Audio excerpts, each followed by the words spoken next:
नमस्कार। YouTube channel best classes by बीस में आपका स्वागत है। अपना टॉपिक चल रहा था पल्स वाला वाइटल साइन का। जो टॉपिक चल रहा था उसके अंदर हमने पल्स के बारे में हमने स्टार्ट कर रखा था। कुछ हमारा पल्स के बारे में हो गया था कि पल्स रेट क्या है और कौन कौन सी लोकेशन है जहाँ पे हम पल्स देखते हैं। तो आगे हमारा टॉपिक है abnormality कि क्या क्या पल्स के अंदर कौन कौन सी abnormality आती हैं। इनकी पल्स का हार्ट रेट ज़्यादा होना कम होना तो क्या बोलते हैं उसके बारे में पढ़ेंगे। देखो, नॉर्मल रेंज के बारे में हमने पढ़ा था कि जो नॉर्मल पल्स रेट है वो हमारा 72 पर मिनट है, 72 बीट्स पर मिनट है। अगर नॉर्मल रेंज की बात करें, ये हमने कल वाली क्लास में पढ़ लिया था। नॉर्मल रेंज की बात करें तो ये होती है 60 to 100 बीट्स पर मिनट। अब हम बात करते हैं abnormality of the pulse rate, यानी कि इसके पल्स जो रेट होती है उसकी कम या ज़्यादा होने से जो abnormality होती है उसको क्या बोलते हैं। कम हो गई तो क्या बोलेंगे, अगर ज़्यादा हो गई तो क्या बोलेंगे। सबसे पहले आता है ब्रेडिकार्डिया। ब्रेडिकार्डिया क्या होता है, जब हार्ट रेट 60 से बिलो हो जाती हैं। कितनी से बिलो हो जाती हैं, 60 पर मिनट से कम हो जाती हैं तो उसको हम क्या बोलेंगे, ब्रेडिकार्डिया। यानी कि जब हमारी पल्स रेट या हार्ट रेट है वो 60 से 1 मिनट के अंदर 60 से भी कम हो जाती है, उसको ब्रेडिकार्डिया बोलेंगे। टेकीकार्डिया इसका अपोजिट हो जाएगा कि जब हार्ट रेट है हमारी नॉर्मल रेंज की बात करी, अगर इसे कम है तो ब्रेडिकार्डिया, अगर इसे ज़्यादा है 100 से ज़्यादा है तो टेकीकार्डिया। अगर हार्ट रेट है वो मोर देन 100 पर मिनट, यानी कि 100 पर मिनट से ज़्यादा हो जाए। नॉर्मल स्ट्रोक वैल्यू की हम बात करें, नॉर्मल जो स्ट्रोक वॉल्यूम होती है वो कितनी होती है, 70 ml होती है। कितनी होती है, 70 ml। यानी कि जो नॉर्मल स्ट्रोक वॉल्यूम होती है वो 70 ml होती है। अब पढ़ लेते हैं कि स्ट्रोक वॉल्यूम होती क्या है। एक वॉल्यूम होती है the volume of the blood pump out of the left ventricle. ये कह रहा है कि एक वो वॉल्यूम होती है ये जब लेफ्ट वेंट्रिकुलर कॉन्ट्रैक्ट होता है और उसके द्वारा, यानी कि उसके द्वारा जो ब्लड बाहर निकलता है, यानी कॉन्ट्रैक्शन होगा यानी कि पंप करेगा तो कितना ब्लड बाहर निकला है of heart during each systolic cardiac contraction. कब होएगा ये, हार्ट के द्वारा, हार्ट के लेफ्ट वेंट्रिकुलर के द्वारा कितना ब्लड बाहर निकलता है, कब, प्रत्येक सिस्टोलिक कार्डियक कॉन्ट्रैक्शन। जब हमारा हार्ट है वो सिस्टोलिक कार्डियक कॉन्ट्रैक्शन करेगा तब कितना ब्लड लेफ्ट वेंट्रिकुलर से बाहर निकला है उसको हम क्या बोलते हैं, स्ट्रोक वॉल्यूम। सीधी सी बात है, सिस्टोलिक पढ़ रहे हैं, इसके अंदर डायस्टोलिक कार्डियक कॉन्ट्रैक्शन नहीं पढ़ रहे हम। सिस्टोलिक कार्डियक कॉन्ट्रैक्शन करता है तब क्या होएगा, लेफ्ट वेंट्रिकुलर के कॉन्ट्रैक्शन होने से जितना ब्लड हार्ट से बाहर निकलता है या लेफ्ट वेंट्रिकुलर से बाहर निकलता है उसको स्ट्रोक वॉल्यूम बोलते हैं, और वो कितनी होती है, 70 ml। ठीक है, ये हमारी क्या है, स्ट्रोक वॉल्यूम है। अब हम नॉर्मलिटी की बात कर लेते हैं, वॉल्यूम यानी रिलेटेड टू वॉल्यूम। ये हमने हार्ट रेट से संबंधित अब नॉर्मलिटी पढ़ी थी, अब आप नॉर्मलिटी पढ़ लेते हैं वॉल्यूम से संबंधित है, यानी कि जो स्ट्रोक वॉल्यूम कम या ज़्यादा हो जाती है उसके बारे में। तो अगर अब नॉर्मलिटी के बारे में पहले पढ़ेंगे हम, डिक्रीज स्ट्रोक वॉल्यूम। जब स्ट्रोक वॉल्यूम कंडीशन क्या हो जाती है, कम हो जाती है, तो उस टाइम पे जो वेन जो हमारी पल्स है वो कैसी फील होगी, वीक, वायरी, थ्रेडी, फिलीफॉर्म पल्स हमें फील होंगी, बिल्कुल हल्की हल्की हमें क्या होंगी, फील होंगी, बिल्कुल थ्रेडी जैसे पतला सा धागा होता है उस समान हमें हल्की हल्की फील होंगी, बिल्कुल वीक पल्स जिसको बोलते हैं। यानी कि बिल्कुल ही ध्यान लगाएंगे तो अच्छे से सुनाई देंगी। बहुत वीक पल्स होती हैं, बहुत ज़्यादा कमज़ोर पल्स होती हैं। और कब होती हैं, डिहाइड्रेशन के दौरान, हेमरेज के दौरान, यानी कि ब्लीडिंग हो रही है, डिहाइड्रेशन, पानी की कमी हो गई शरीर के अंदर उसकी वजह से, सीवियर वॉमिटिंग हो रही है उसकी वजह से, और डायरिया की वजह से। ये ऐसी कंडीशन होती हैं जिसके अंदर जो वॉल्यूम होती है, स्ट्रोक वॉल्यूम होती है, वो क्या हो जाएगी, कम हो जाएगी।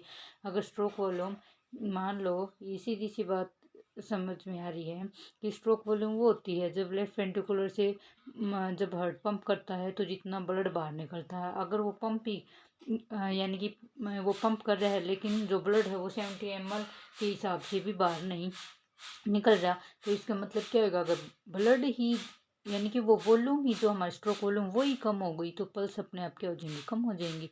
क्योंकि पल्स बनती कब है, जब हमारा ब्लड वेन और आर्टरी के अंदर जाता है, उस टाइम पे जैसे लेफ्ट वेंट्रिकुलर से करेगा तो आर्टरी के अंदर ब्लड जाएगा, तो उस टाइम पे हमें सुनाई देंगी पल्स। अगर वो स्ट्रोक वॉल्यूम ही हमारी कम हो रही है तो क्या होंगे, बिल्कुल वीक पल्स, हमें बिल्कुल कमज़ोर पल्स सुनाई देंगी। और ये कब होता है, डिहाइड्रेशन के दौरान, हेमरेज के दौरान, सीवियर वोमिटिंग के दौरान और डायरिया के दौरान होता है। अब इसका अपोजिट आ जाएगा इंक्रीज स्ट्रोक वॉल्यूम कंडीशन। अगर स्ट्रोक वॉल्यूम बढ़ जाती है, जिसको हम बॉन्डिंग पल्स बोलते हैं। बॉन्डिंग पल्स का मतलब होता है एकदम से फील होने वाली, धक धक एकदम से अगर हाथ लगाएंगे तो हमें बिल्कुल ऐसे फील होंगी, पाल्पेट करती हुई। ठीक है। ओवर हाइड्रेशन के अंदर, यानी कि डिहाइड्रेशन था, इसका अपोजिट ओवर हाइड्रेशन, ज़्यादा पानी, जिसको हम हाइपर वॉल्यूमिया बोलते हैं, यानी कि वो जो वॉल्यूम होगी वो क्या होगी, ज़्यादा होगी, स्ट्रोक वॉल्यूम। एक्सरसाइज के दौरान एक्सरसाइज करते हैं तो उस टाइम पे हमारा ब्लड है वो क्या करता है, यानी कि जल्दी जल्दी रन करता है, और हमारी हार्ट बीट है वो भी बढ़ जाती हैं। अगर हार्ट बीट बढ़ेंगी तो सीधी सी बात है, ज़्यादा ब्लड क्या होगा, ज़्यादा आउटपुट होएगा, स्ट्रोक वॉल्यूम ज़्यादा होगी। और एनजाइटी के, जब हमें कोई किसी चीज़ की चिंता होती है, डर होता है, जैसे हम कई बार बोलते हैं कि मतलब मेरी हार्ट रेट बढ़ गई, तो एनजाइटी डर के अंदर जल्दी जल्दी हार्ट रेट बढ़ जाती हैं। अनीमिया, अनीमिया वाले कंडीशन के अंदर भी क्या होता है, जिसके अंदर खून की कमी होती है उसके अंदर भी हार्ट रेट ज़्यादा देखने को मिलती हैं। ठीक है। उसकी पल्स रेट या हार्ट रेट ज़्यादा होंगे और बीपी कम होएगा अनीमिया वाले पेशेंट के अंदर। तो ये कंडीशन क्या है, रिलेटेड टू वॉल्यूम से abnormality रिलेटेड है ये। और पल्स अल्टरनेंस हमारी थर्ड क्या है, वॉल्यूम की क्या है ये abnormality, इसके अंदर क्या हो जाएगा, चेंज स्ट्रोक वॉल्यूम, यानी कि इसके अंदर स्ट्रोक वॉल्यूम चेंज हो जाएगी। यानी कि पल्स अल्टरनेंस का मतलब है कम भी हो सकती है और ज़्यादा भी हो सकती है। इट में बी डिक्रीज और इंक्रीज, यानी कि कौन सी भी कंडीशन हो सकती है, बढ़ भी सकती है और कम भी हो सकती है। एग्जाम्पल के लिए जैसे प्रॉब्लम रिलेटेड टू हार्ट, यानी कि हार्ट से रिलेटेड कोई भी प्रॉब्लम हो जाए, जिसको CSF बोलते हैं, कंजेस्टिव हार्ट फेलियर बोलते हैं, उस दौरान या तो बढ़ सकती है, कम हो सकती हैं। इलेक्ट्रोलाइट्स इम्बैलेंस हो जाए, हमारी बॉडी के अंदर जो इलेक्ट्रोलाइट्स होती हैं, सोडियम है, पोटाशियम है, कैल्शियम है, कोई भी इलेक्ट्रोलाइट्स इम्बैलेंस हो जाए उसकी वजह से, और ड्रग टॉक्सिसिटी की वजह से भी हमारे पास अल्टरनेंस हो सकती हैं। ये कम भी हो सकती हैं और ज़्यादा भी हो सकती हैं। ठीक है। आगे है water hammer pulse, Korean pulse, collapsing pulse. यानी कि जो हम क्या पढ़ रहे थे, जो वॉल्यूम के बारे में अब नॉर्मलिटी पढ़ रहे थे, वो कि वाटर हैमर पल्स क्या होती है, कोरियन पल्स क्या होती है, कोलेप्सिंग पल्स क्या होती है।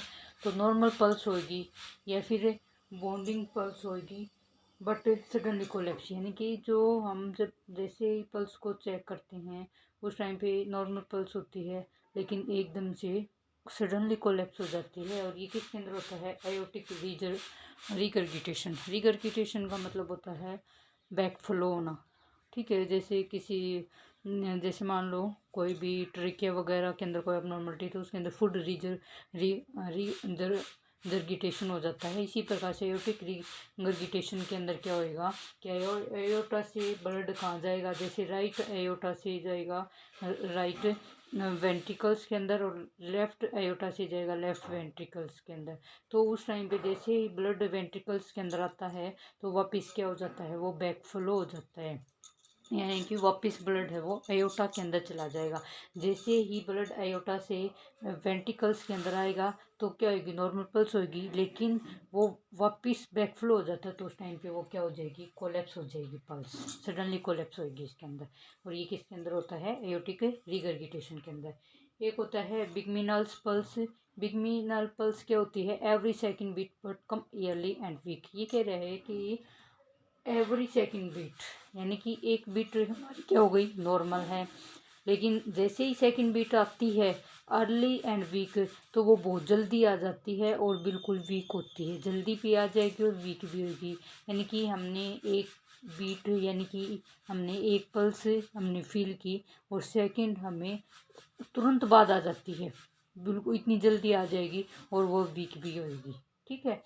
यानी कि सेकंड बीट है वो क्या हो जाएगी, बहुत जल्दी आएगी। इंपॉर्टेंट क्वेश्चन इनमें से कई बार टर्म्स आ जाती हैं, जैसे कोलेप्सिंग पल्स क्या होती है, वाटर हैमर पल्स क्या होती है, सडनली कोलेप्स, नॉर्मल पल्स जब सडनली कोलेप्स हो जाती है तो क्या कहलाती है, तो वाटर हैमर पल्स। कई बार क्वेश्चन देखने को मिलता है वाटर हैमर पल्स में से। ठीक है। बिग मीनर पल्स से every second beat come early and weak होएगी। अबनॉर्मलिटी रिलेटेड टू रिदम, ये हम पढ़ रहे थे अबनॉर्मलिटी ऑफ द वॉल्यूम से, और हमने पल्स रेट से रिलेटेड पल्स रेट से रिलेटेड अबनॉर्मलिटी पढ़ ली थी हमने, ब्रेडिकार्डिया और टेकिकार्डिया। अब ये पढ़ रहे थे हम वॉल्यूम से रिलेटेड। वॉल्यूम के अंदर हम पढ़ रहे थे जैसे बॉन्डिंग पल्स है, या फिर डिक्रीज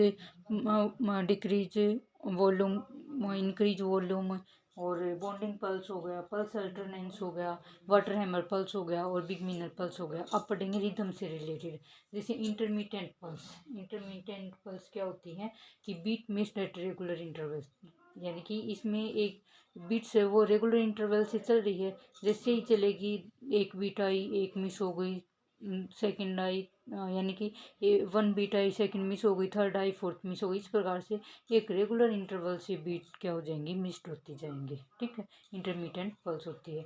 फिर दूसरा है हमारा पल्स डिफिसिट।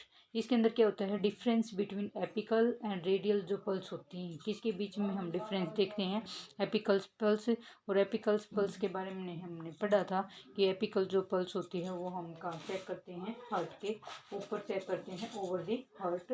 ठीक है, और रेडियल पल्स जो हमारी हाथ के अंदर, रिस्ट के अंदर हम चेक करते हैं, उसके अंदर परफॉर्म बाय 2% के द्वारा ये परफॉर्म किया जाएगा। 1% है वो एपिकल पल्स को काउंट करेगा, और 2% है वो रेडियल पल्स को काउंट करेगा, और एट इक्वल टाइम पे करेगा फॉर 1 मिनट, यानी कि एक मिनट के लिए दोनों, एक एपिकल पल्स चेक कर रहा है और एक हमारे रेडियल पल्स चेक कर रहा है। लेकिन उसके अंदर क्या होगी, फिर भी जब मान लो दोनों एक एक मिनट हो जाएंगी, दोनों यानी कि 1 मिनट कंप्लीट हो जाएगी, दोनों का इक्वल टाइम है, 1 मिनट कंप्लीट हो जाएगी, तो हम देखेंगे कि दोनों पल्सों के अंदर क्या है, डिफरेंस है। इसी को हम पल्स डिफिसिट बोलते हैं, यानी कि एपिकल पल्स और रेडियल पल्स के अंदर डिफरेंस होना क्या कहलाता है, पल्स डिफिसिट कहलाता है। फिर है डिक्रोटिक पल्स। ये क्या होती है, 1 हार्ट बीट, एक हार्ट बीट होएगी, यानी कि एक बार पंप किया, कॉन्ट्रैक्शन रिलैक्स किया हार्ट ने, तो एक बीट बन गई, but 2 sensation of pulsation is feel. तो इसके अंदर 2 सेंसेशन क्या होंगे, हमें पाल्पेट होंगी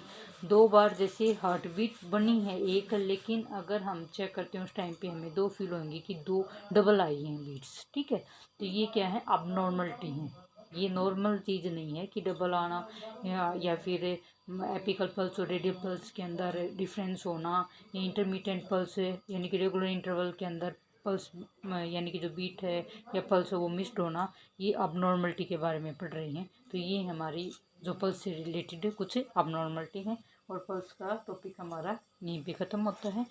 ठीक है, आज के लिए इतना ही, धन्यवाद।